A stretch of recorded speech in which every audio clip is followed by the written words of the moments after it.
I still remember that morning vividly, a morning that seemed ordinary. Almost painfully ordinary. I was sitting in the doctor's waiting room, holding my small handbag. Sunlight filtering through the dusty window blinds, washing over the tired faces around me. People coughed, sighed, flipped through magazines. The TV in the corner hummed softly, reporting another day's news. I was half listening, half lost in thought, until my phone suddenly vibrated. On the screen appeared the name that had always warmed my heart, Angela, my only daughter. I smiled. Lately, she'd been calling more often. Ever since my husband Robert passed away 6 months ago, I thought she was checking in on me again, maybe reminding me to take my medicine, or asking if I needed groceries. I pressed the green button. Her voice came through, but it wasn't the warm, familiar tone of the daughter I knew. It was cold, detached, mechanical. "Mom, we're going to Europe tomorrow. I've sold your beach house and your car. We needed the money. Bye." And then she hung up. Just like that. No explanation. No hesitation. 10 seconds. 4 sentences. And my world collapsed. I sat frozen on that green plastic chair, surrounded by strangers who looked just as lost in their own pain. The phone slipped slightly in my hand. I stared at the blank screen, as if waiting for it to light up again, as if it would undo what I had just heard. My daughter, my only child, had sold the house Robert and I had built together and the car he had cherished like his own blood. The beach house. It wasn't just a house. It was a lifetime of memories, summers filled with laughter, salt, and sunlight. Robert and I had worked ourselves to the bone for years to buy it. I still remember the day we signed the papers, how proud he was. How he lifted me in his arms and said, "This is our forever place." Every summer we'd drive there. The three of us, Robert, Angela, and me. He would grill fish in the backyard. I'd make salad in the tiny kitchen. And Angela would run barefoot on the sand, screaming with joy. Later she brought boyfriends. Then her husband Edward. That little house had witnessed birthdays, anniversaries, Christmas mornings, love itself. And now, my daughter had turned it into money. And the old Ford truck. Robert's pride and joy. He washed it every Sunday. Changed the oil himself. Always parked it under the same tree in the yard. The seats still carried his scent soap, coffee, and the faint trace of aftershave. It was the last piece of him I had left. And she sold it without a word. I thought I would scream, or cry, or collapse. But I didn't. Instead, a strange calm washed over me, the kind of calm that only comes when the heart breaks so completely it can't break anymore. 45 years I had raised that girl. 45 years of sacrifice, of sleepless nights, of love that expected nothing in return. And with one cold call, she discarded me like garbage. I once believed I knew my daughter. I once believed that love, a mother's love, would be enough to keep her kind. I was wrong. 6 months earlier, when Robert passed away, my whole world fell apart. He died suddenly, a heart attack, right there at the breakfast table. That morning he had brewed coffee for me. As always, spread butter on my toast, kissed my forehead and said softly, "Good morning, my love." I didn't know those would be his last words. After that day, I was a shadow. I wandered through the house hearing echoes of his laughter, the creak of his chair, the hum of his favorite jazz tune. Angela became my lifeline, visiting 3 times a week, helping me with paperwork, grocery shopping, and the unbearable quiet of widowhood. I thought she was taking care of me. Now I understood she was taking advantage of me. Maybe Edward had pushed her into it. Maybe she was desperate. Or maybe, and this hurt the most, she simply didn't care anymore. For the first time, I saw my daughter clearly, not as the child I raised, but as the woman she had become. I sat there for a long time, staring into nothing around me. The world went on, names were called, nurses walked by. Doors opened and closed, but I was somewhere else entirely. And then, in that stillness, a memory stirred. Robert. 3 days before his death, he had given me a manila envelope. "Antonia," he said, holding my hands gently, "if something ever happens to me, open this, but only when you're ready." I placed it in my dresser drawer and never touched it again. Grief had swallowed everything, the days, the nights, even that memory. Until now. Now, I was ready. When the nurse finally called my name, I followed her into the examination room like a sleepwalker. The doctor spoke gently. My health was fine. I just needed more rest. I nodded, thanked him, and left. But my mind was elsewhere, racing home. Racing to that envelope. Outside, the autumn wind had picked up. I walked slowly to the bus stop. I no longer had a car, thanks to my daughter. But for some reason, I wasn't angry. I wasn't even sad anymore. I smiled. Because I knew Robert. He never did anything without a plan. The bus came. I sat by the window, watching the city roll past, people hurrying, lives colliding, everyone carrying invisible burdens. I, too, had mine. But mine came with a secret. And that secret was waiting for me in a drawer at home. When I arrived, I went straight to my bedroom. The air smelled faintly of lavender and old wood. I opened the dresser there. It was the manila envelope, just where I had left it. Its edges were slightly worn, the paper yellowed by time. My name was written on it in Robert's neat, steady handwriting. To Antonia, the love of my life. My hands trembled as I picked it up. The room was growing dim, painted gold by the last rays of sunset filtering through the window. The silence felt almost sacred. I sat on the bed, took a deep breath, and opened the envelope. The sound of paper crackled softly, like a whisper from the past. Inside were several documents, legal-looking papers, and a folded letter. I unfolded the letter, and the first line made my heart stop. "If you're reading this, my love, it means I am no longer there.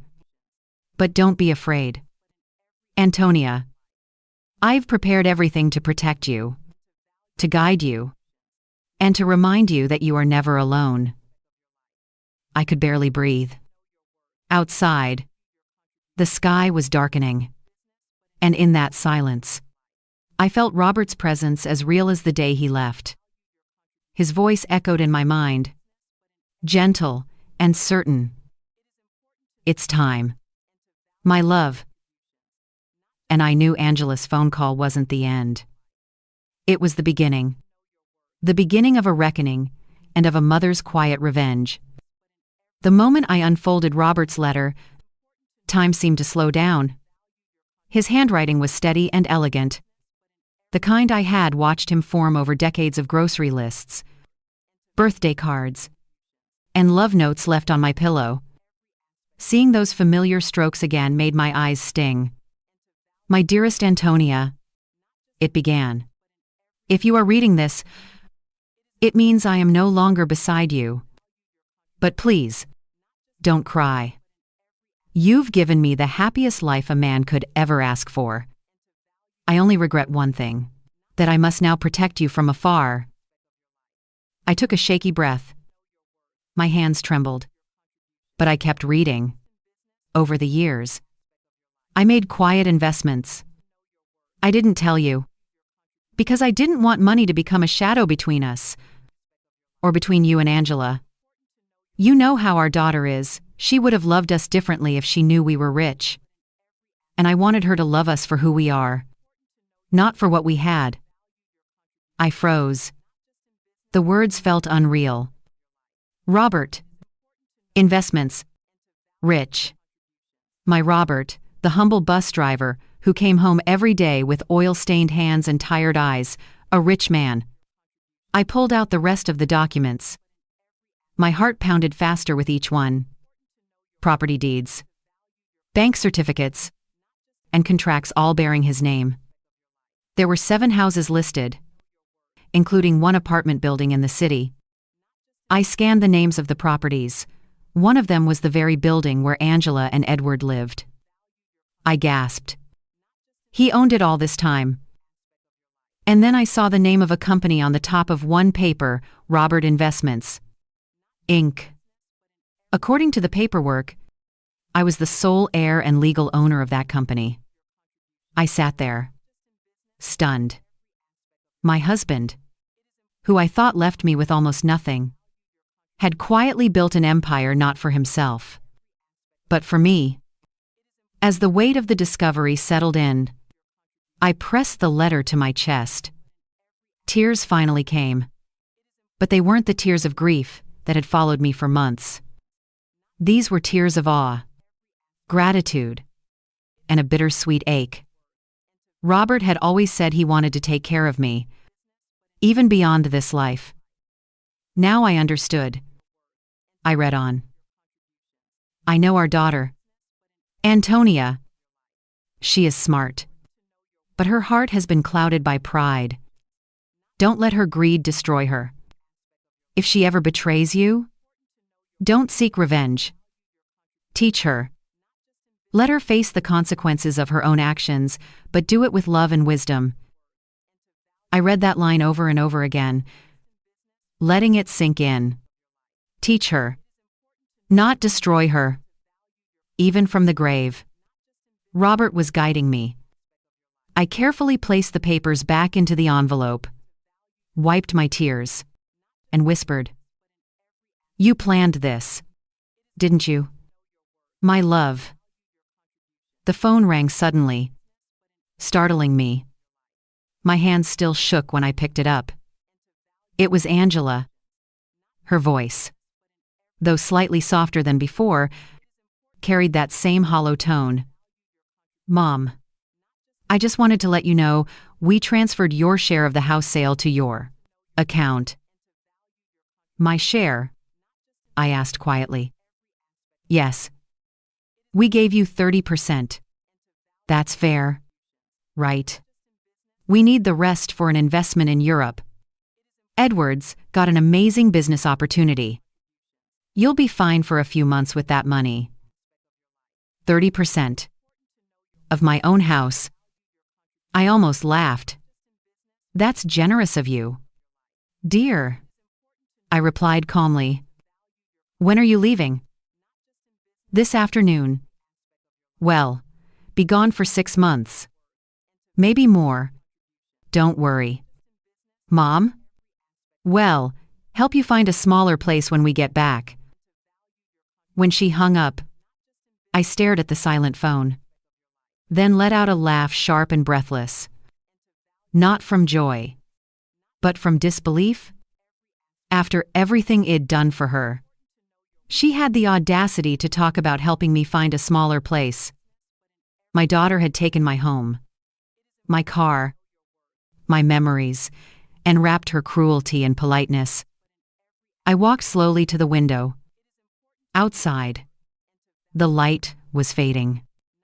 I could see the shadows of the neighborhood stretching across the street, families having dinner, the hum of life going on.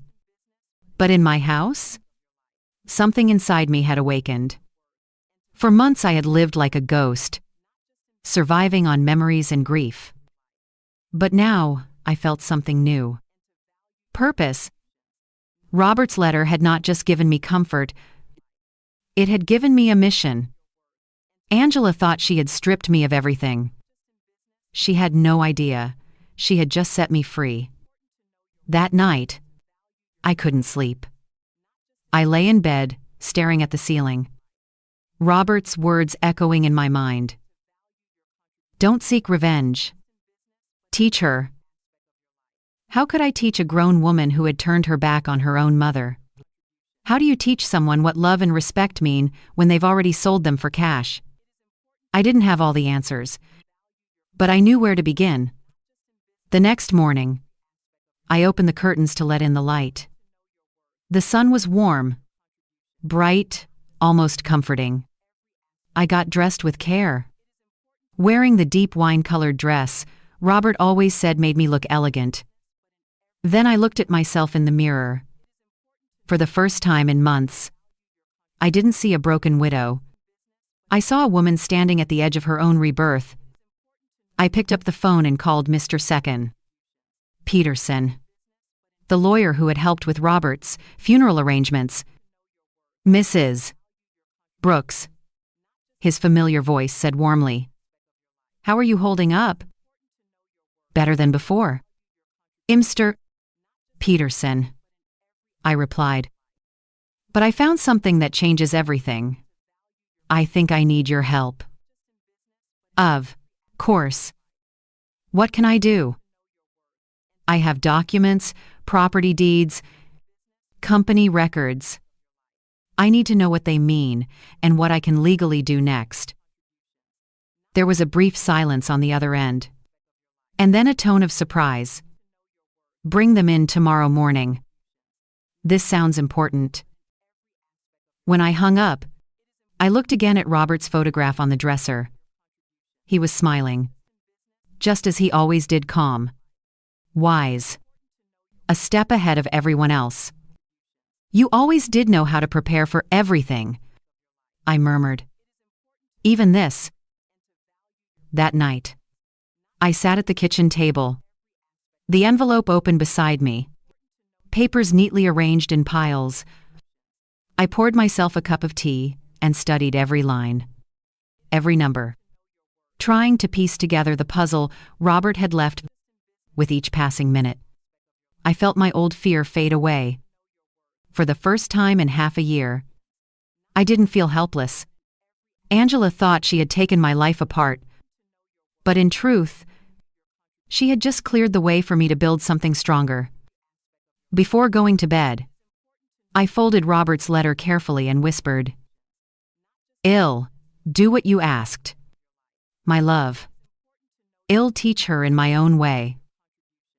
The next morning, when I stepped outside, the air felt different, lighter somehow.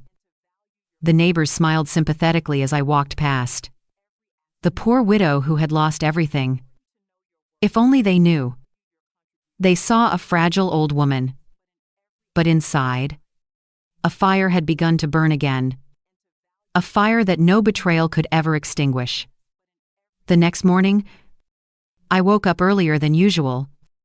For months after Robert's death, mornings had been the hardest. Empty coffee cups, quiet rooms, and no one to say good morning. My love.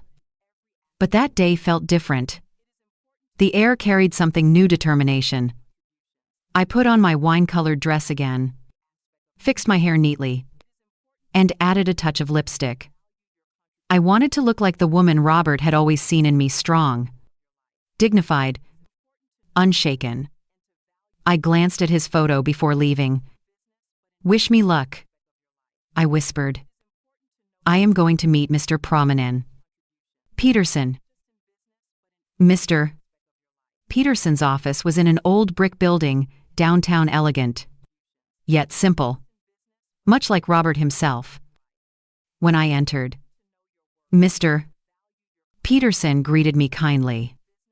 But when I placed the manila envelope and its contents on his desk, his expression changed. His eyebrows rose as he flipped through the pages. "Mrs. Brooks," he said slowly. "This is extraordinary." Robert wasn't just careful, he was brilliant. These are substantial assets. So, everything here is real. Absolutely. Every document is legitimate. Robert set everything up perfectly. You are the sole owner of all these properties and accounts. I nodded, the weight of the truth still sinking in. What about the beach house? I asked quietly. Your daughter had no legal right to sell it. The deed was under Robert's company, and now, under yours. The sale can be annulled. It was a fraudulent transaction. So, I can take it back. Immediately. And if you wish, we can also press legal charges against Angela and her husband for fraud. I stared at the papers in silence. To take them to court would be the easiest path. But easy had never been my way, and it certainly hadn't been Robert's. No, I said finally, my voice calm but firm. I don't want revenge. I want understanding. I want to do this another way. Mr. Peterson tilted his head. Curious. What do you mean? I want everything back. Yes. But I don't want Angela to know, not yet. I want to handle things quietly. Piece by piece. Can you help me with that? He studied me for a moment. Then nodded slowly. Of course. It will take some time. But it's possible. You'll need patience. I have plenty of that. I smiled. It's the one thing a mother never runs out of. When I left his office, the city felt different. The noise, the people, even the cold wind brushing my face, everything felt alive again. For months, I had wandered through life like a ghost. But now, I had a purpose. A reason to keep walking. I took the bus home, sat by the window, and watched the city blur past. The gray streets, the cafes, the couples holding hands, everything looked ordinary. But inside me, something powerful had awakened. At home, I brewed tea and sat at the kitchen table. Papers spread out before me. For years, Robert had been the practical one, the one who balanced accounts, signed checks, made investments. I had cooked, cleaned, and raised our daughter, believing that was my part in life. But as I examined the documents, I realized something.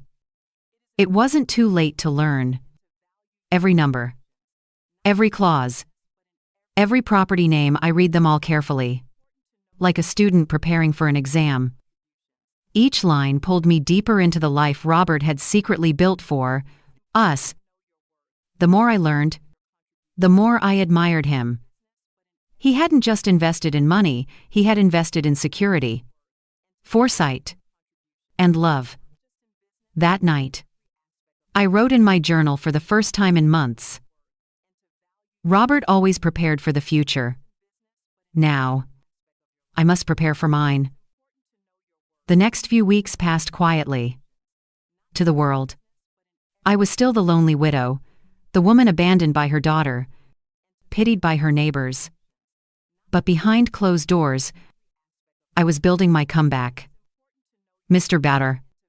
Peterson called me every few days with updates. We've started the legal process for the beach house. The buyers had no idea the sale was fraudulent. They'll get their money back. And you'll recover the property. Good, I replied. Let's also review the ownership of the apartment building where Angela lives. That will take more paperwork. But we can secure your control soon. You're technically already the owner through the company. Perfect. Keep everything discreet. No one, Not even Angela must know I am behind this. Understood, he said. And with that, the plan was in motion. Outside, life continued as if nothing had changed. Neighbors greeted me with pity in their eyes. Antonia, dear, my friend Aurora said one afternoon while I was watering the plants. Is it true Angela left for Europe? And left you here alone? Yes. She went with Edward. I replied gently. They have business plans over there. Ah. You poor thing. How will you manage now? Everyone knows Robert didn't leave much money. If you only knew, I thought with a faint smile. Don't worry. Aurora. Ill? Be fine. I've always been fine. She offered to bring food, help with groceries, and I thanked her politely. But inside, I felt an odd sense of satisfaction. They all saw me as helpless, and that was exactly how I wanted it. Each morning, I followed the same quiet routine. I'd make breakfast for one, read the newspaper, and then go for a walk. The neighbors whispered kindly behind my back, poor Mrs. Quosell. Brooks. And I let them, because while they pitied me, I was building my empire in silence. Weeks later, Mr. Batter Peterson called with news that made my heart race. Mrs. Brooks, the sale of the beach house has been successfully annulled. The house is yours again. I closed my eyes, picturing the small cream-colored house by the ocean, the wooden porch, the sound of waves crashing, the laughter of summers long gone. Thank you, Mr. Peterson, I whispered. You've given me back a piece of my soul. But there was more to do. And the building where Angela lives. Almost ready, he said. We're finalizing administrative transfers, so you'll have direct control. Excellent. Keep me informed. After hanging up, I looked out the window. The sun was setting, painting the sky in warm gold and crimson. I could almost hear Robert's voice beside me. See? My love. You're stronger than you think. For the first time since he died, I believed him. That evening, as I sipped my tea, I thought about Angela. She was in Europe now, spending money that wasn't hers, living off a lie. But her time was coming. I didn't need to chase her. Life had a way of circling back on those who forgot where they came from. And when that circle closed, when Angela returned, she would find not the broken mother she left behind, but a woman reborn. The woman Robert had always known. I could be. The following week, I decided to visit the beach house, the place where every memory of love, laughter, and family still lived in the salt and wind. I hadn't been there since Robert's funeral. I wasn't sure what I would feel, but I needed to see it with my own eyes. The bus ride to the coast was long and slow, but I didn't mind. Through the window, I watched the familiar road, the same one Robert and I had taken hundreds of times. The trees seemed to bow gently as I passed, as if welcoming me back. The smell of the ocean drifted into the air long before I reached the shore. When the bus finally stopped, my heart pounded. There was my little cream-colored house, standing exactly as I remembered it. The porch, the wooden railings, the blue curtains fluttering in the window. For a moment, I simply stood on the opposite side of the street, unable to move. Someone else was living there now, or so I thought. There were potted plants on the steps, and a bicycle leaned against the wall. But everything else was the same. The house was whole again, just like the piece of me that had been missing. I sat down on the curb, the cool sea breeze brushing my face. and let the memories flood in. I saw Angela, 15 years old, running barefoot on the beach, shouting with joy as Robert chased her with a water gun. I saw myself at the kitchen window, watching them laugh under the setting sun. I remembered the smell of grilled fish, the sound of the waves, the way the world used to feel simple and full of love. And then, as the wind carried the sound of the tide, I thought of the day she sold it. How could she reduce all those years, all those memories to a simple transaction? To her, the house was just money. To me, it was home. I was still lost in thought when a man walked out of the house. He looked to be in his late 50s, carrying a box of tools. He noticed me sitting there and hesitated before approaching. "Excuse me, ma'am," he said politely. "Are you all right?" "Yes." I smiled faintly. I used to know the people who lived here. I was just remembering. "Ah," he said softly. "Yes. The previous owner's family. I heard it was a sad situation. They told us the elderly lady was very sick and had to sell quickly." The words hit me like a wave. The elderly lady was very sick. That was the story my daughter told to make her betrayal sound like compassion. "So that's what they said?" I asked. "Yes." He nodded. "We thought we were helping, buying it fast so she could get the treatment she needed. But then we found out the sale wasn't legal. We had to return it." He sighed, half in regret, half in relief.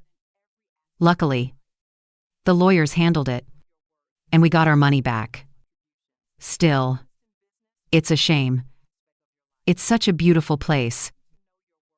"Yes," I whispered. "It is."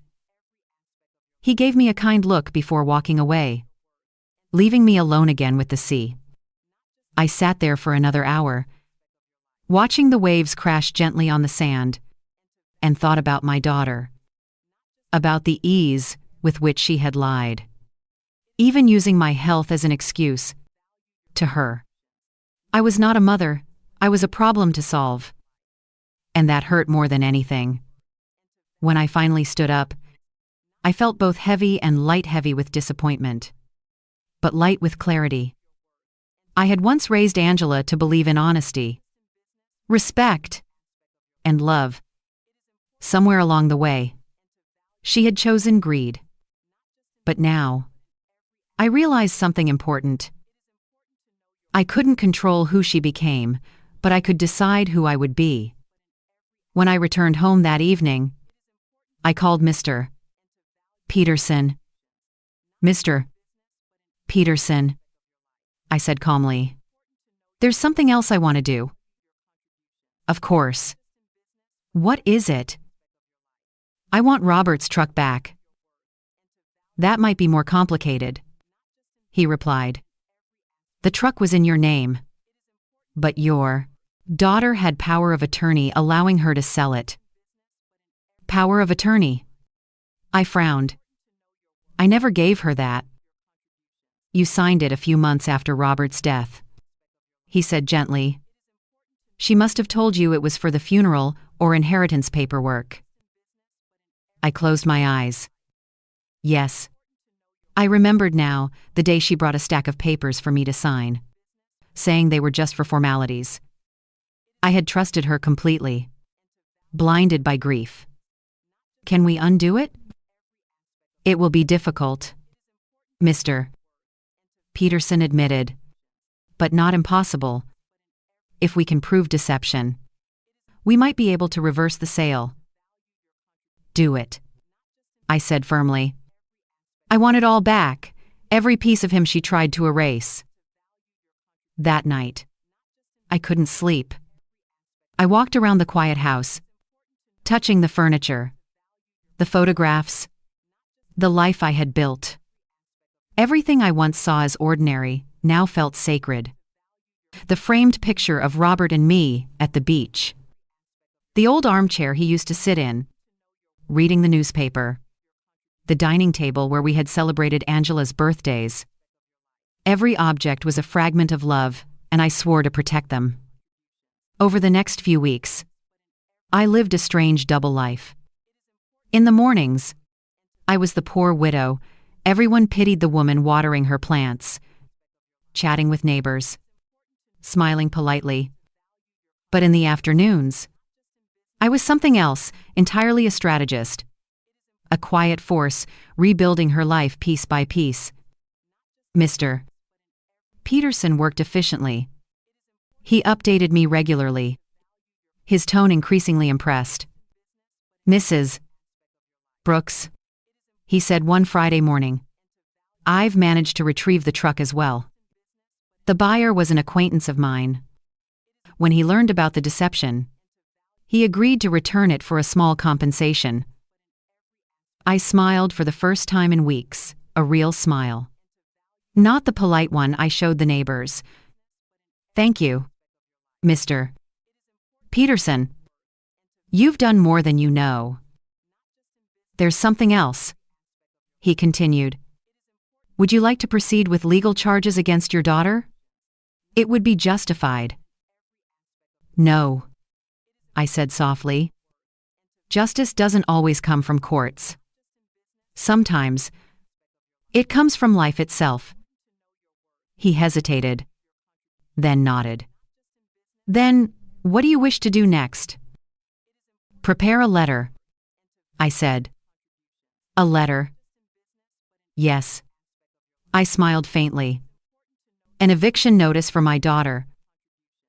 There was a long pause on the other end of the line. Are you sure? Mrs. Brooks. Completely sure.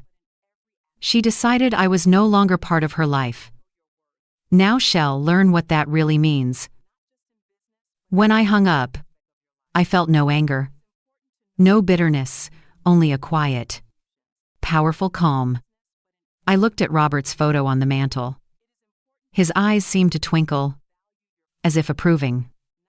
You told me not to seek revenge, I whispered.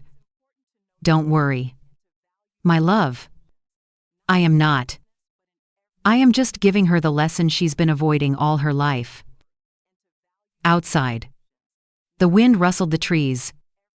The sun dipped behind the horizon, painting the world in gold and crimson, the same colors as dignity, returning to a woman who had once been forgotten.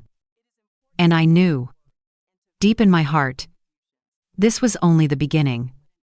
The wheel of life was turning, and soon, it would bring Angela back to where she started. Back to me.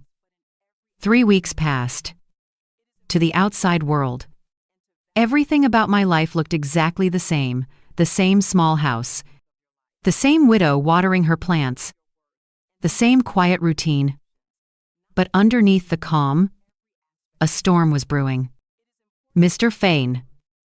Peterson had filed all the necessary papers. The beach house was legally back, in my name. The apartment building, too, now officially belonged to me. The final step was waiting for the right moment, the moment when my daughter would have to face what she had done. It came sooner than I expected. One afternoon, my neighbor Aurora came rushing into my yard, her face flushed with excitement. Antonia, did you hear the news? News? I asked. Setting down the watering can. Edward, Angela's husband, he's in trouble with the bank. My brother-in-law works there. Apparently, Edward took out huge loans, using their apartment as collateral. But the bank just found out the apartment isn't even his. I stayed perfectly still, though my heart was pounding. Really? I asked softly. Yes. And it gets worse. Edward disappeared. They say he went to Europe to avoid legal charges. And poor Angela has no idea what's going on. I thanked Aurora and watched her hurry away, still buzzing with gossip. Inside, I poured myself a cup of tea and smiled. Everything was happening exactly as it was meant to. Angela had chosen her path, a path paved with greed, lies, and arrogance. And now, she was walking it to its end. The banks were closing in. Edward had run. And Angela, who thought she had the world in her hands, was about to find herself with nothing. That night, I sat on the 16th porch, listening to the wind. The stars shimmered above Robert's, stars, as I like to think of them. I whispered into the night. You see, my love, you were right. Life teaches better than anger ever could.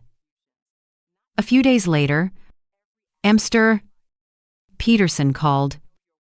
His voice was calm, but there was an undertone of anticipation. Mrs.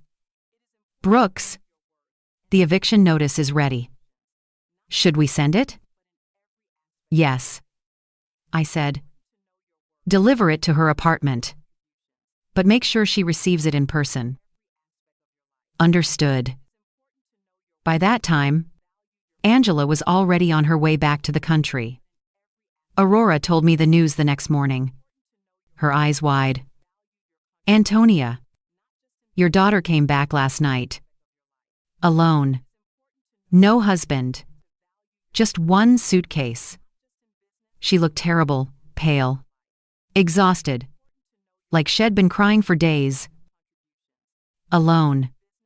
Of course she was. Edward had taken everything, the money, the dreams, the future she thought she had bought with my house. I didn't rejoice. I didn't gloat. I simply nodded. Because life, in its quiet cruelty, had done what I never could. Angela's betrayal was complete. Not of me, but of herself. That evening, Mr. Peterson called again. The notice has been delivered. The doorman confirmed she received it personally. Perfect, I said. How long until she must leave? 30 days. By law. Good. That will be enough time for her to realize what she's lost. He hesitated. Mrs. Brooks, are you sure this is what you want? She's your daughter. Yes, she is. But she's also the woman who sold her own mother's home and lied about her being sick. She needs to understand the weight of her choices. When I hung up, I stood at the window, looking at the house across the street where the lights were beginning to flicker on. Families gathering for dinner. Laughter. The smell of home-cooked food in the air. And there I was alone, but at peace. Because for the first time since Robert's death, I wasn't surviving. I was living deliberately, fearlessly, with purpose. The next morning, just as I had expected, the phone rang. I let it ring twice before answering. Mom? Angela's voice cracked on the other end. Mom? I need to talk to you. It's urgent. Good morning, dear, I said softly. How was Europe? Mom? Please, I don't have time for that. I just received a letter saying I have to leave my apartment in 30 days. It must be a mistake. It says something about Robert Investments, Inc. Do you know what that is? I let the silence linger for a moment, savoring the irony. Robert Investments, the name of the company her father had created. The name that now carried my authority. No, dear, I said finally, my voice calm and innocent. Ivy never heard of it. Are you sure it's legitimate? It looks real. The lawyers say the building has a new owner, and they're evicting everyone with unpaid balances. Mom, I don't understand what's happening. Edward left me in Paris. He took the money. And now this. Her voice broke. I could hear her sobbing. Mom, please. I don't know where to go. Can I come stay with you? Just for a while. I looked around my quiet kitchen, the same table where she once sat as a little girl, eating cereal and laughing at her father's jokes. And now, she was begging to come back. Not out of love, but out of desperation. Of course, dear, I said gently. You can come home whenever you want. Thank you. Mom, she whispered, crying harder. I am on my way. After hanging up, I stood still for a moment. My reflection in the window looked older, wiser, calmer. I didn't feel revenge. I felt clarity. Robert had told me to teach her. And now, the lesson was about to begin. An hour later, I heard a car pull up outside. I opened the door before she could knock. Angela stood there thinner, paler, her once styled hair messy and her expensive clothes wrinkled.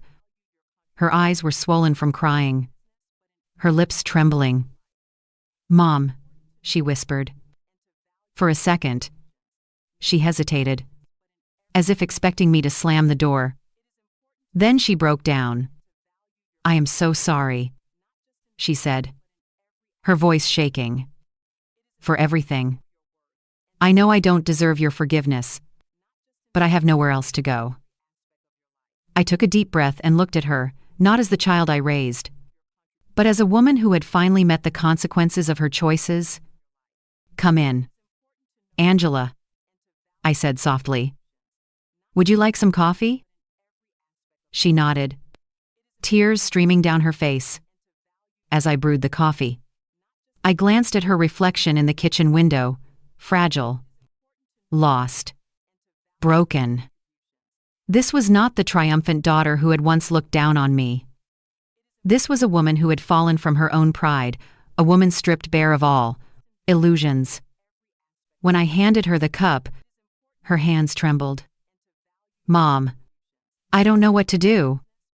She sobbed. Edward's gone. He lied about everything. There was no business deal. No investment. He took everything and left me in Paris with nothing. I reached across the table and touched her hand gently. You'll stay here for now, I said quietly. Rest. Then we'll figure things out. Thank you, she whispered. I promise I'll find a job soon. I won't be a burden. I smiled faintly. Don't worry about that now. That night, after she went to bed, I sat alone in the living room. The air was heavy, the silence deep. Angela was asleep in her childhood room, the same room Shed left with a suitcase full of dreams. Now she had returned with nothing but regrets. I looked at Robert's photo on the shelf and whispered, She's home. My love. Broken, but home. Now, let's see if she's ready to learn. And as the clock ticked quietly in the dark, I knew this was the true beginning of her redemption. When Angela came back into my house, everything felt both familiar and foreign, as if time had looped back. But we were not the same people anymore. She looked around the living room, her eyes red and swollen, scanning every corner like she was searching for a piece of her old self. It hasn't changed, she whispered. No, I said quietly. Some things never do. She followed me to the kitchen, where I poured her a cup of warm tea. Her hands were trembling so badly she could barely hold it. For a while, we sat in silence. The air was thick, heavy with everything that hadn't been said for months, maybe years. Finally, she spoke. Mom, I know I don't deserve to be here. After everything I did, I said nothing. I just looked at her, and she looked away, unable to meet my eyes. Edward lied to me, she continued. her voice barely above a whisper. He told me we were investing in something real, that we'd build a life in Europe. I believed him. But it was all fake. He used me. Mom.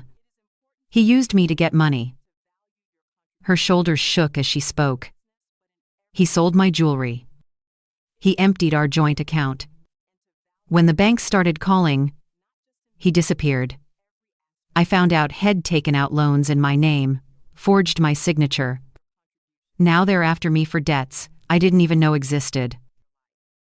Tears spilled down her cheeks. And then I came home to that eviction notice. I thought, I was going to lose everything. I have lost everything. I wanted to tell her she hadn't lost everything, not yet. But I stayed quiet. Robert's words echoed in my mind. Don't seek revenge. Teach her. So, I simply reached across the table and touched her hand. You can stay here as long as you need. Angela. This house will always be your home. Her eyes widened. After everything I did to you. After selling the beach house and the truck. Yes. I interrupted softly. You are still my daughter. For a moment, she looked like that little girl again, the one who used to crawl into my bed after nightmares. She stood up suddenly and threw her arms around me, sobbing. I held her. But I didn't cry. My tears had long since dried up. All that was left was quiet resolve. Over the next few days, Angela settled into her old bedroom. It looked almost the same as she'd left it, the faded wallpaper. The old photographs. The worn quilt I had made when she was 16. Watching her unpack 2 small suitcases, everything she had left in the world broke something inside me. She moved slowly, quietly, like someone afraid to disturb the past. Sometimes I'd find her standing in the hallway, staring at the family pictures on the wall, the one where she was 5 years old, sitting on Robert's lap, both of them laughing freely. One evening, as she was unpacking a small cardboard box, she called out to me, Mom, look at this. I found something strange in my things. I walked into her room. In her hands was a small, sealed manila envelope. My heart skipped a beat. Where did you get that? It was in Edward's stuff.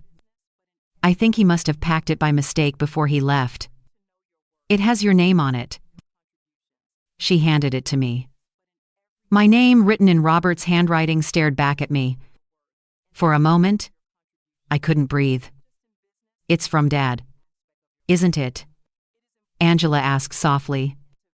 Yes, I whispered, touching the familiar handwriting with trembling fingers. She hesitated. Do you want to open it? Yes, but together? We sat on the edge of her bed as I carefully tore the seal.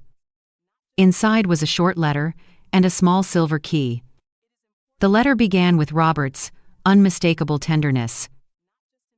My dearest Antonia, if you are reading this, it means you have already opened the first envelope and discovered what I built for us. This one, however, is not for you alone. It is for both you and our daughter. The key belongs to safety deposit box number 247 at the Central Bank downtown. There. You will find something that can help you. Help her, but use it wisely. I stared at the letter, my heart heavy and warm at once. Even after death, Robert was still guiding me. A safety deposit box? Angela asked, her eyes wide. Dad had one.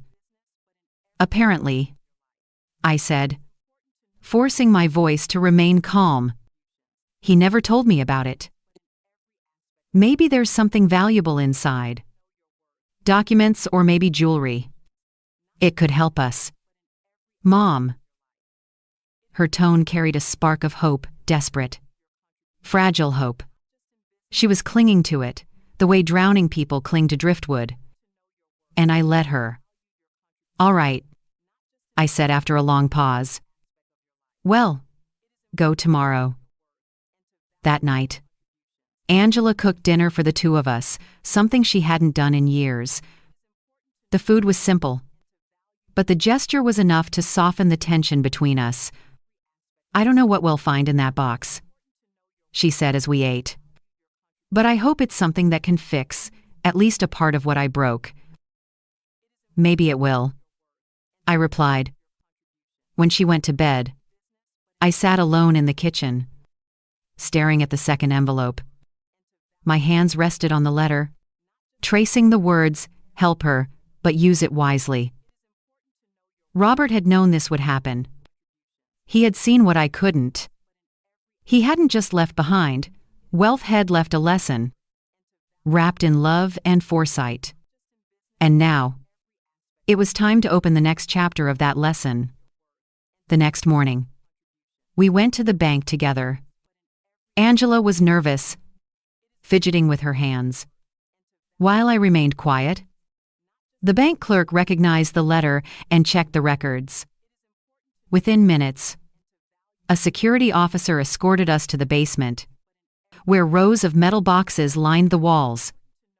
He inserted the key, turned it gently, and opened box 247. Inside was a small velvet pouch and another folded note. I lifted the pouch. It was heavier than it looked. When I opened it, jewels spilled out. Necklaces, rings, earrings, some I recognized as heirlooms from Robert's mother. Others I had never seen before. They shimmered under the cold fluorescent light like captured stars. Angela gasped, "Mom, this must be worth a fortune." I nodded slowly, still in disbelief. Robert's note read, "These are family treasures. Some were inherited, others purchased over time. They are not meant to be sold. But if ever our daughter faces true hardship, they can help her start again." Angela's eyes filled with tears. "Mom, this could save us. We can sell them, pay off the debts. I find a new place to live." I looked at her, my heart torn. Even now, her first instinct was to use what she found to escape consequences, not to reflect on them. "Are you sure you want to use your father's legacy to pay for Edward's mistakes?" "What choice do I have?" she said desperately. "I am drowning. Mom, if I don't pay soon, the banks will take everything." Her words echoed painfully. She still didn't understand. But she would. "All right," I said finally. "Let's take them home and think carefully. Well, decide together." Angela nodded, relief washing over her face. As we left the bank, I looked up at the morning sky, bright and mercilessly clear. Robert had given us one last test, and I knew this was the moment that would decide whether Angela truly changed or simply started another cycle of mistakes. When we got home, she carefully laid the jewels out on the kitchen table. The sight was dazzling gold, emeralds, pearls, and diamonds reflecting the sunlight. She ran her fingers over them as if touching hope itself. But I didn't see wealth. I saw temptation. And I whispered silently to Robert's photo on the wall, "Don't worry. My love. Make sure she learns. Even if it breaks my heart to do it." For a long time we just stared at the kitchen table. Gold, pearls, emeralds, diamonds, a constellation of light scattered across the wood grain where Angela used to do her homework. The morning sun kept shifting, catching on facets and edges, throwing delicate stars onto the ceiling. It should have felt like relief. Instead, it felt like standing on the edge of a cliff. Angela spoke first, her voice hushed. almost reverent. Dad saved all of this for us. For you, I corrected softly in my mind and then caught myself. No. Robert hadn't saved the jewels for her. I had saved them to teach us both. His note had been clear. Help her start again. But use it wisely. Out loud, I said. He trusted us to make the right choice. She nodded quickly. A little too quickly. If we sell some pieces, I can pay the most urgent debts. The bank keeps calling. If I don't act, they'll move to seize anything they can. I just need enough to breathe. Then we do this properly, I replied. No pawn shops. No rush decisions. Appraisals. Paperwork.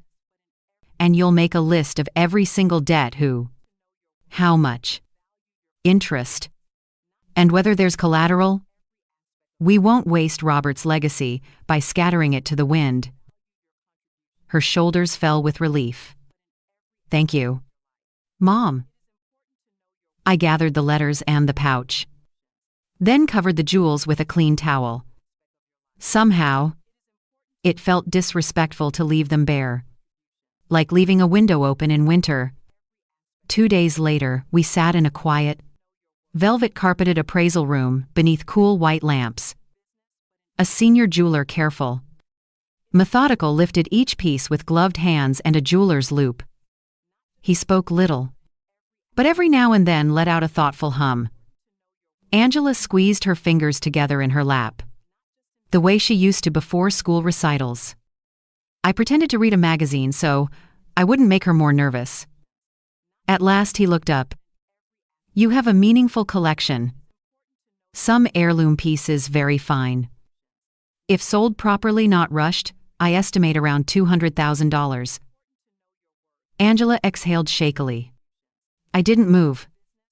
But, the jeweler added gently, value isn't only money. Pieces like these carry stories. If you must sell, consider letting a few go and keeping the ones with family significance. I nodded, grateful for his careful wording. Robert would have appreciated the reminder. Outside, Angela's voice trembled. 200,000. That's enough to stop the worst of it.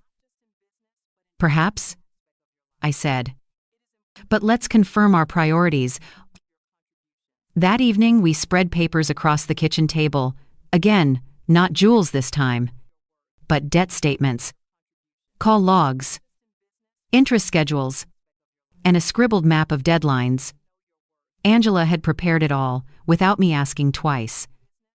That mattered. These, she said, tapping a column, are the loans with collateral. If I don't pay, they can move on assets. These others are unsecured but aggressive. The interest stacks quickly. You spoke to anyone at the bank? I asked. She nodded. A free financial counselor. She said the same thing, prioritize the debts tied to assets or legal action. Then negotiate on the smaller ones. And Edward? I asked, as gently as I could. Her eyes flickered. The last I heard, he was still in Europe. His phone is off. The signatures on a few loans look like mine. But they're not. Ill, need a lawyer to challenge them. She looked up. I can pay the consultation fee myself. From the sale. I heard the sentence Robert had written in his note, echoing like a quiet bell. To help you help her. All right, I said. But if we sell with intention. We keep a few pieces. Not just for sentiment, for memory. For anchor. Angela swallowed and nodded. Ill, keep your engagement ring. And grandmother's small necklace. I know what they mean. It was the first time in months Shed used the word mean instead of worth. We didn't rush the sale. We met with 2 reputable buyers and a private collector. The jeweler recommended all of them above board. All of them prepared to give written valuations. Angela listened. Asked for copies. Negotiated without flinching. The first offer was insulting. The second better. The third fair. It's slightly under appraisal. The collector admitted. But I can pay immediately and handle all the paperwork cleanly. No surprises. We looked at each other. Angela's expression had steadied into something I recognized but hadn't seen in years resolve without arrogance. Well, accept, she said. But these pieces stay. She separated the engagement ring and the small necklace. And we need a clear record of chain of ownership for everything else. The collector smiled. Spoken like someone who intends to sleep well. The transfer took an hour. When it was done, Angela walked out holding a bank slip and a folder full of stamped documents. She didn't look triumphant. She looked older. Grounded. On the sidewalk? The afternoon light was soft and forgiving. 180,000, she said quietly. Less than the appraisals. But enough. Enough for what? I asked. She didn't answer immediately. Enough, she said at last. To tell the truth with actions. The next week was a blur of phone calls and appointments. Angela paid down the collateral-backed loans first. She didn't gloat or complain when customer service agents put her on hold.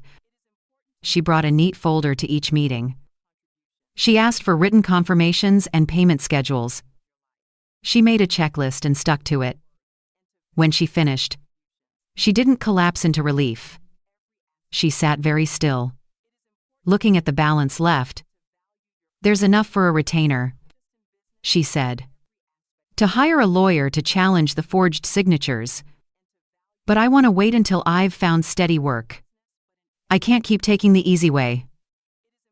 I studied her face. The impatience had gone.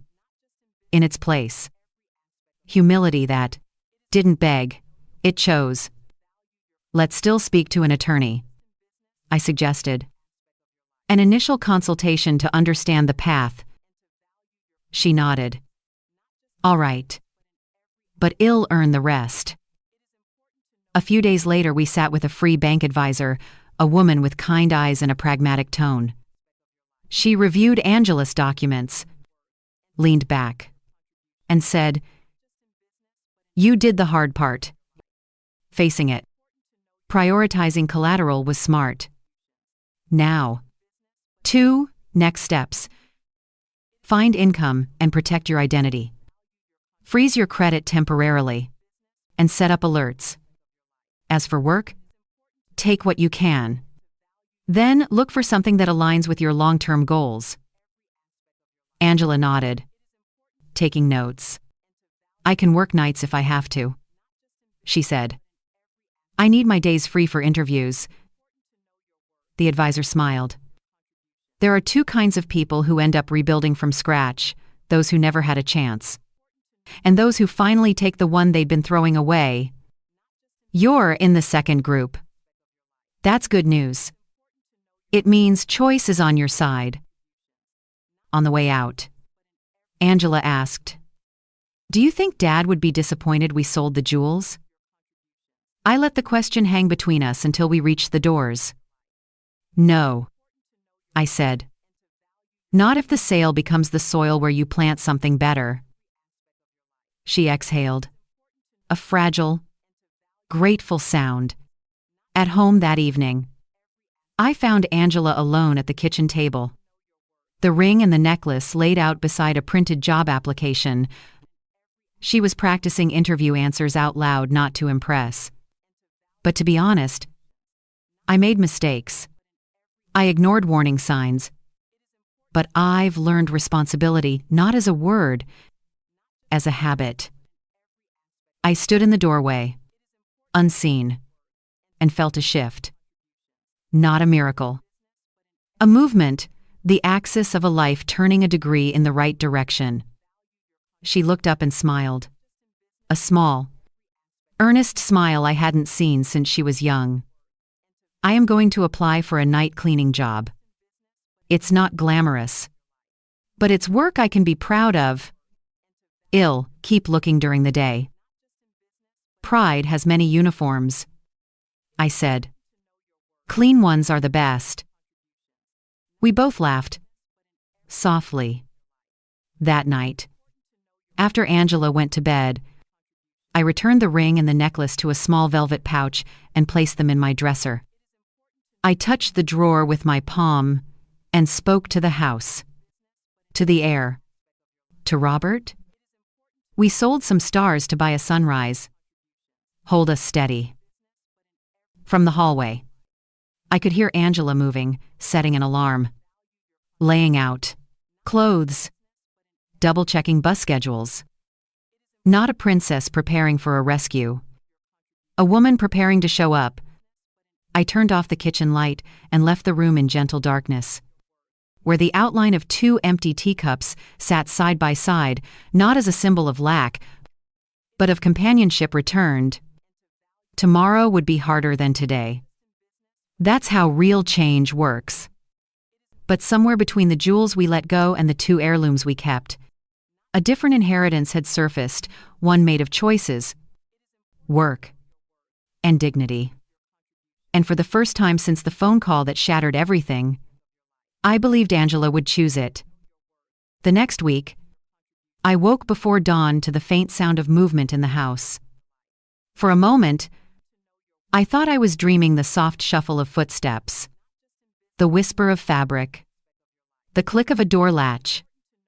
When I peeked out of my bedroom, I saw Angela in the hallway, dressed in simple jeans and an old sweater, hair tied back, clutching a small lunch bag.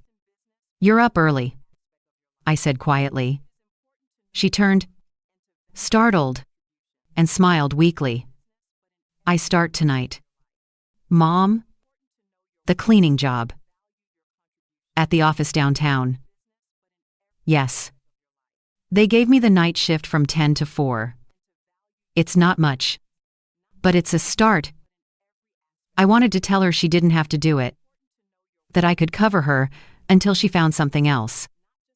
But I stopped myself. This was the lesson, the one Robert had meant. A lesson in work, humility, and self-respect. "Be careful," I said instead, "and take the bus near the main road. It's safer." She nodded, grateful for even that small piece of advice. When she left, I stood at the window and watched her walk down the quiet street, her shoulders slightly hunched, her figure fading into the early fog. I whispered a silent prayer. Let her find strength, not shame, in what she's doing. The first week was hard for her. Each morning, she came home exhausted, her hands smelling faintly of cleaning products, her shoulders stiff. But there was something else in her eyes, something steady, calm. The first night she returned, she placed a few crumpled bills on the table. "My first pay," she said with a tired smile.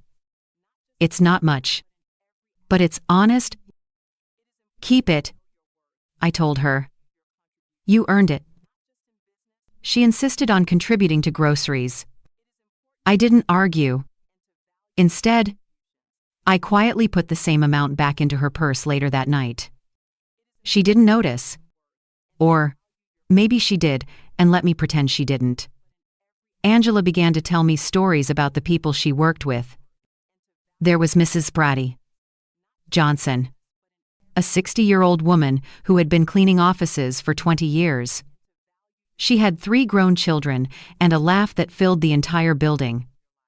One morning, while we drank coffee together, Angela told me about her. She said something last night that I can't stop thinking about. Angela said, stirring her cup. "What did she say?" She said there are two types of people who end up in this job, the ones who never had chances, and the ones who wasted them. Then she looked at me and asked which one I was. Angela paused, her eyes glistening. I told her the truth. That I had every opportunity. But I ruined it. And she laughed, not in a cruel way. She said, "Then you're already one step ahead of most people. Honey, you know why you're here?" Her voice softened. She made me realize something. Work isn't punishment. Mom. It's forgiveness in motion. I reached out and squeezed her hand. Robert would have liked that sentence. I said, "Forgiveness in motion." Every night, Angela came home with new blisters, new stories, new humility. She never complained. Instead, she began to speak differently, less about what she deserved and more about what she could contribute. She cooked dinner twice a week. She fixed things around the house. One evening, I found her quietly scrubbing the kitchen floor. "You don't need to do that," I said. "I know." She smiled.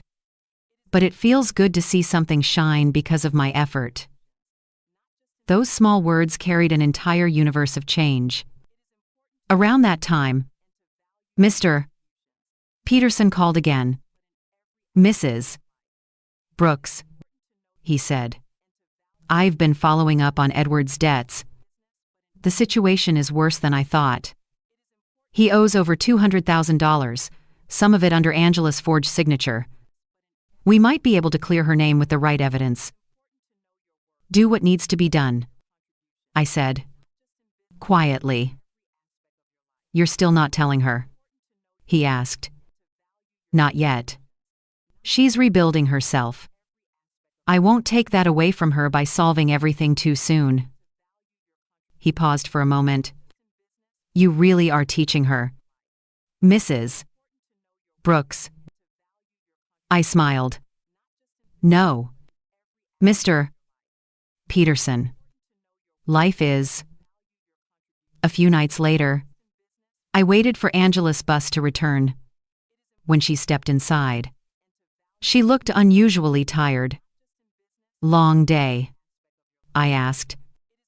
"Yes, but a good one." She took off her shoes and sat at the kitchen table. "Mrs. Johnson's granddaughter turned 5 today. She brought cupcakes for everyone. I haven't had a birthday cupcake in years." She laughed softly, a genuine laugh I hadn't heard since before her trip to Europe. Then her expression turned thoughtful. "You know, Mom, I used to think success meant comfort. But maybe it means peace instead. Tonight, when we finished cleaning the last office, I looked around at the shining desks and thought, I did this. For once. That felt like enough." My throat tightened. There it was, the seat of dignity. Quiet. Unpretentious. But alive. Over the following weeks, Angela began attending financial literacy workshops offered by the bank's community program. She took notes diligently. Even brought pamphlets home. I'd find her sitting at the table late at night, studying them like a student. One morning, she showed me a folder. "I created a budget plan," she said proudly. "If I keep working nights and get a part-time day job, I can save enough for a small apartment in 8 months. You're in no rush to leave, are you?" I asked, trying to sound casual. She smiled. "Not at all. I just want to stand on my own feet this time for real." Her words warmed me in a way I hadn't felt in years. A few days later, Aurora dropped by. She'd been following every rumor in the neighborhood. "Antonia," she said, setting down her purse. "I have to say, I misjudged your daughter. I saw her last week coming home from work.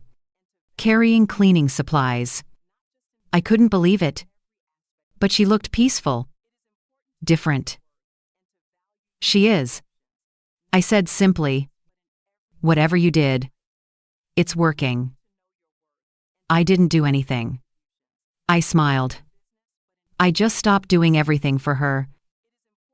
Aurora laughed softly, shaking her head. You're a better mother than most. I would have given up. So did I replied. But Robert didn't. He made sure I couldn't. One night, as I was about to go to bed, Angela came home earlier than usual. She looked thoughtful, almost shy. Mom, she said, can we talk? Of course. I've been thinking about everything about Dad. About what I did to you. About how I lived. I've realized I can't undo the past. But I can start living like the person you tried to raise. Her voice broke slightly. I don't know if you can ever forgive me.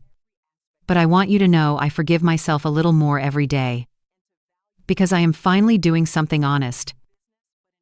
Tears filled my eyes. I didn't answer with words. I just opened my arms. And she came to me, trembling. We stood there. Two women, not mother and child. Not victim and culprit, but equals. Bound by pain and love. That night, after she went to her room, I sat at the kitchen table and whispered to Robert's photo. She's learning, my love. She's really learning.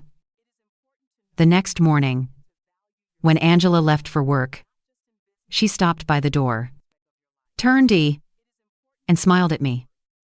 See you later, Mom.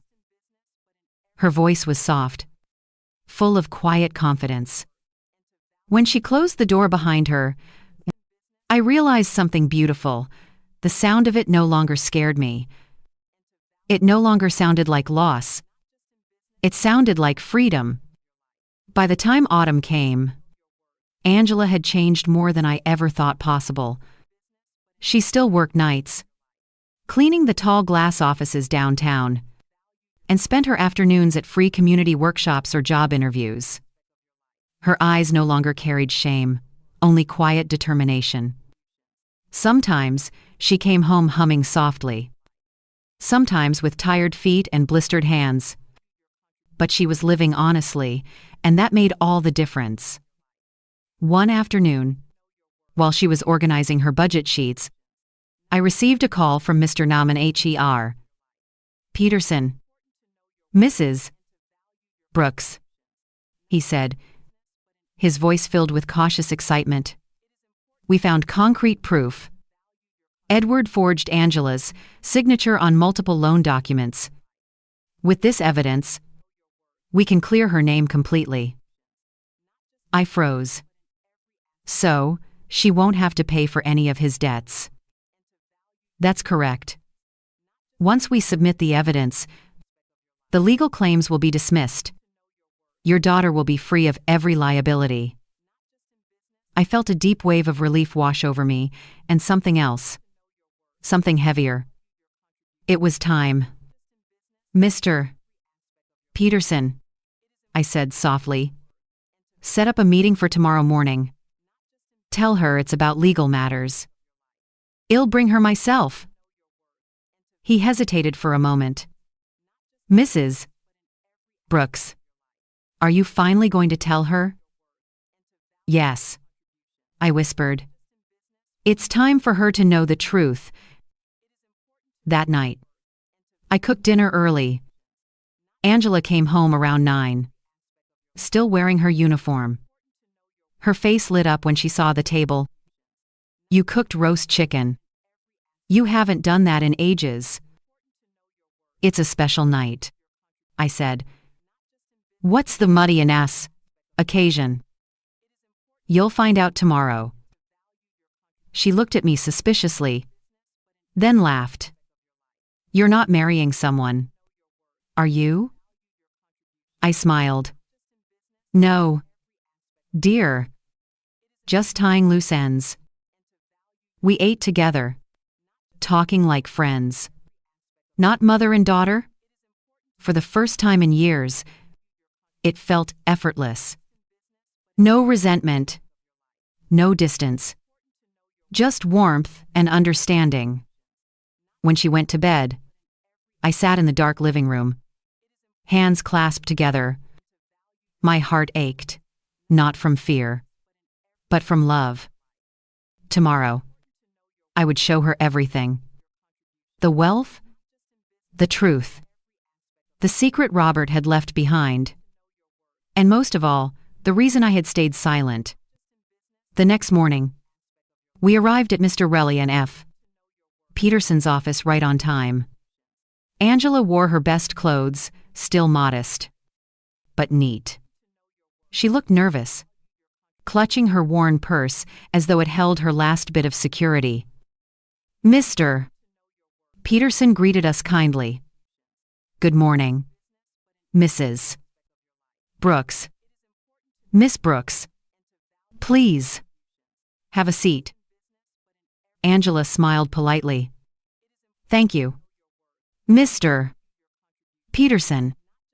But I should warn you, I can't afford any lawyer fees right now.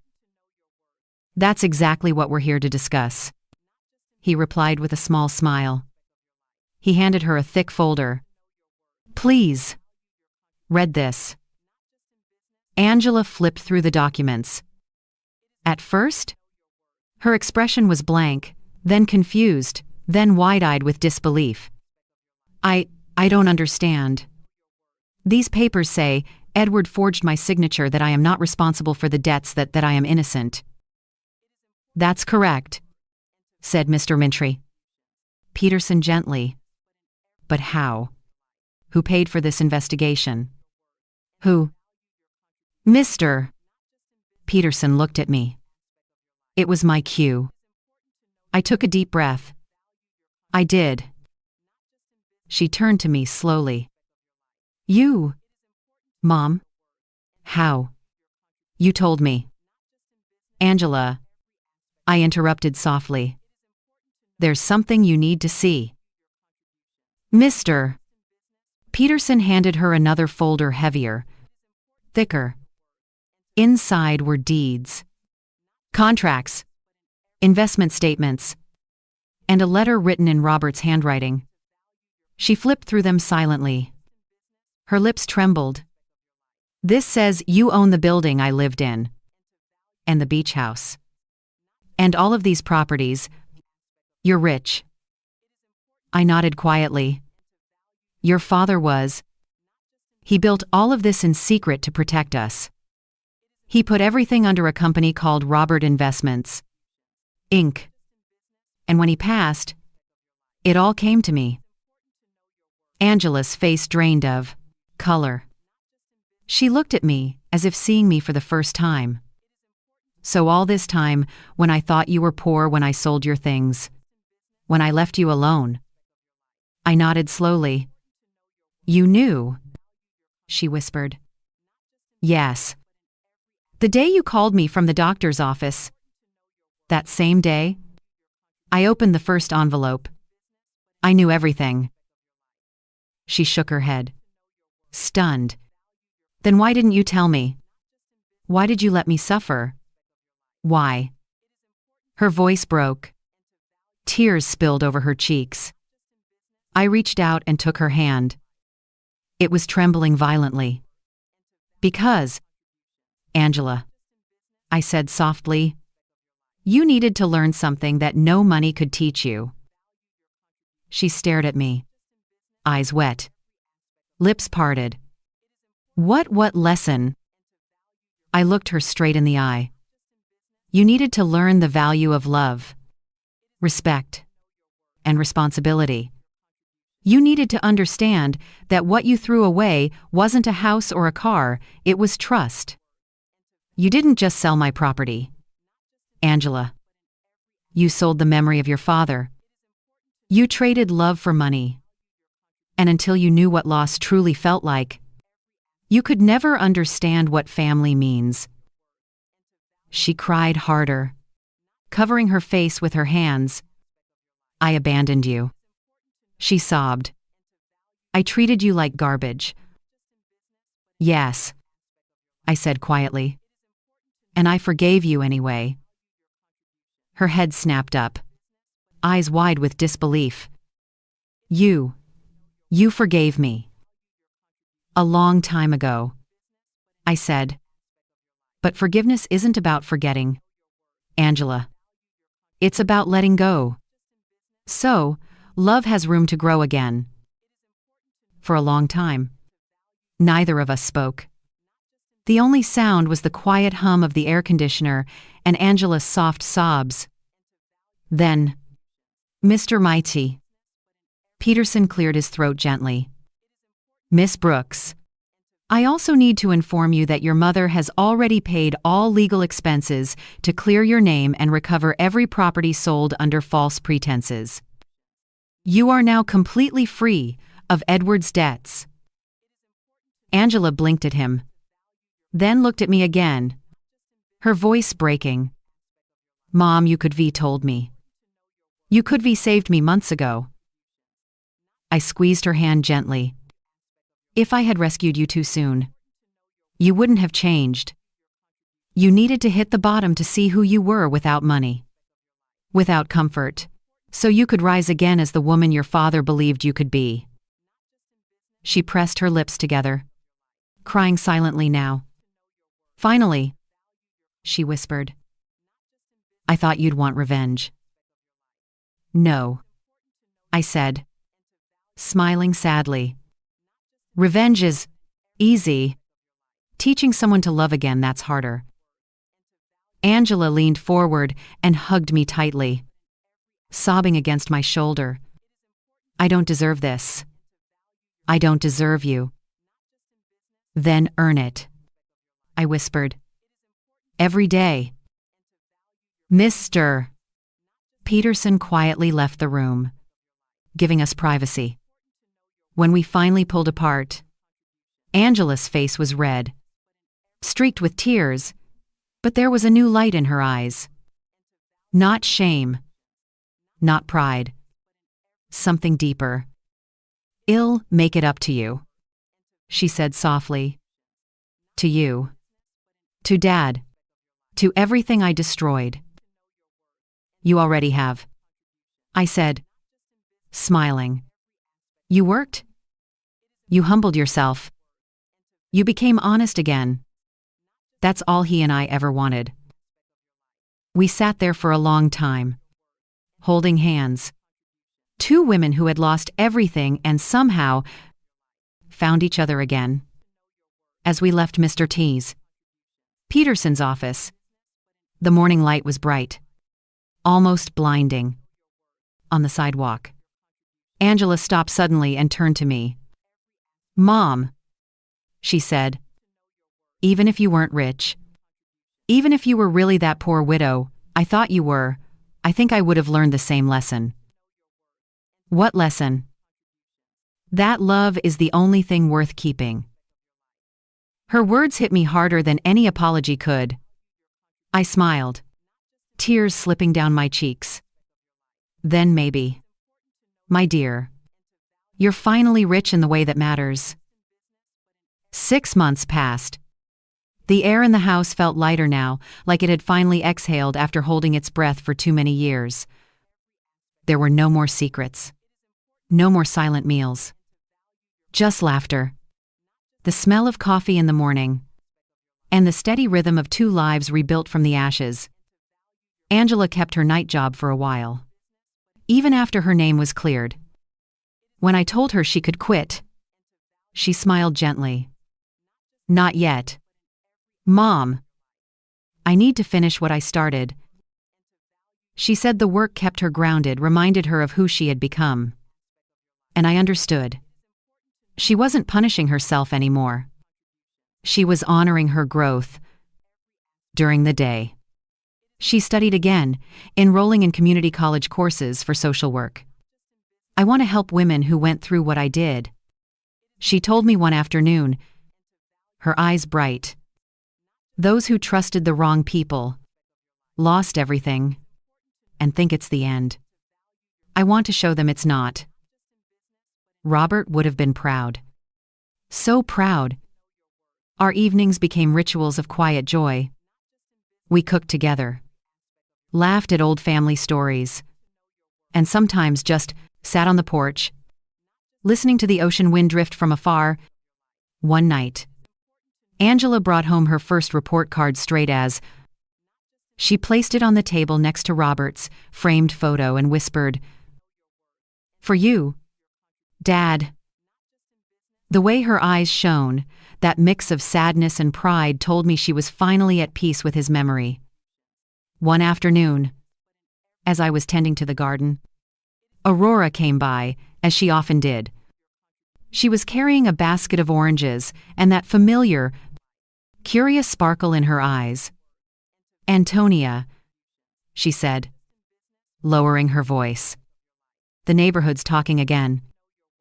"Oh," I smiled. "About what this time?" "About you. And Angela. They say you somehow got all your properties back, paid off her debts, and even helped others with money. People are calling you the mysterious widow with a golden heart." I laughed softly. You know how people love their stories. "So they're true, then," she teased. I hesitated, then said quietly, "Let's just say life gave me a second chance, and I decided not to waste it." Aurora placed the basket down and looked at me earnestly. "You know, when Angela left and sold your things, many of us pitied you. We thought you'd never recover. But now look at you. You didn't just forgive her, you changed her." I smiled faintly. "No, Aurora. Life did that. I just stepped out of the way." That evening, after Aurora left, Angela and I talked about the future. "Mom," she said, "I've been thinking about the beach house.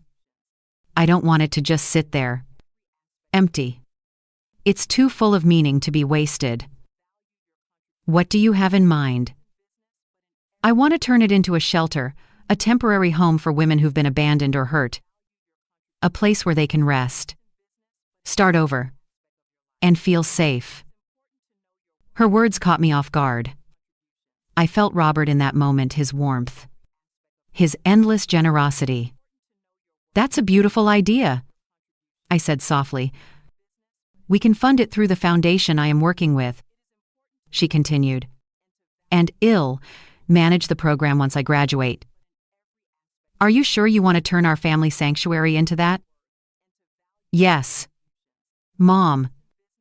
Because the best sanctuaries are the ones that open their doors." I smiled, tears filling my eyes. "Then let's do it. Let's make it a home again, not just for us, but for others who need one." A few weeks later, we drove down to the coast together for the first time since I'd gotten the house back. The road looked exactly the same, but the silence between us was different, not awkward, but full of peace. When we arrived, Angela stepped out of the car and just stood there, staring at the little cream-colored house. "It looks smaller than I remember," she said. "That's because you grew." I smiled. We walked through the rooms slowly, touching the walls, opening windows that had been shut for too long. The smell of the sea rushed in, briny, clean, familiar. Angela stopped in the living room, looking at the photo of Robert I had brought with us. "I am sorry, Dad," she whispered. "Not just for what I did, but for forgetting what this house really meant. It wasn't just wood and walls. It was family." Her voice broke, and I hugged her from behind. "He knows," I whispered, "and I know is proud of you." We spent the whole day cleaning, painting, and planning. By sunset, the house was glowing again, filled with light and life. We sat on the porch, Robert's porch, with 2 cups of tea, watching the sun dip into the horizon. "Mom," Angela said, "I got a letter today. From Edward." I turned my head sharply. "Edward?" "Yes. From prison in France. He says he regrets everything and wants my forgiveness." "And how do you feel about that?" She looked out at the ocean for a long moment before answering. "Honestly, I don't feel anything. No anger. No sadness. Just peace. Because I finally understand that forgiving him isn't for him, it's for me." I smiled. "That's how I forgave you too, Angela. Not for you, but for me?" She reached over and squeezed my hand. "You taught me that forgiveness doesn't mean forgetting. It means choosing peace over pain." We sat there until the stars began to appear. The same stars Robert used to point out when Angela was a child. He always said, "They're the souls of those who lived fully, watching over the ones they love." I looked up and whispered, "We did it. My love. She finally understands." And for a moment, I could almost hear his voice in the wind. "I always knew you would. Both of you." Months later, the beach house reopened, not as a family vacation spot, but as the Brooks Foundation Home, a refuge for women starting over. Angela managed the program herself, working late hours to counsel newcomers, file paperwork, and organize donations. She came home, tired, but fulfilled. Her eyes glowed with purpose. Every time I hand someone a key to a safe room, she told me one evening, "I think of you and Dad handing me the key back to my life." I couldn't speak. I just hugged her. One night, long after she'd gone to bed, I sat on the porch alone. The sound of waves carrying through the darkness. The moonlight shimmered over the ocean, silver and endless. I took Robert's last letter from my pocket and read it again, the same one that started it all. "You are never alone." I smiled through tears. He had been right. We had lost everything, and somehow gained something far greater. Not money. Not houses. Not cars. But dignity. Love. Redemption. And now, whenever the night is clear, Angela and I sit on this same porch, watching the sea, talking about life, laughter, and lessons. Sometimes we hear the faint sound of music from the distance, the old jazz Robert used to play while cooking. We don't turn it off. We let it play. Because in those quiet, golden moments, I know what true wealth really is. It's not in what you keep. It's in what you give, and in the love that remains when everything else is gone. They say justice always finds its way. But I've learned something even truer. Justice without love is just punishment. Love with justice, that's redemption. And in the end, that's what Robert gave us. That's what we built together. And that's the story I will carry, not as pain, but as proof that no betrayal is stronger than a mother's heart, and no mistake too great for forgiveness to heal.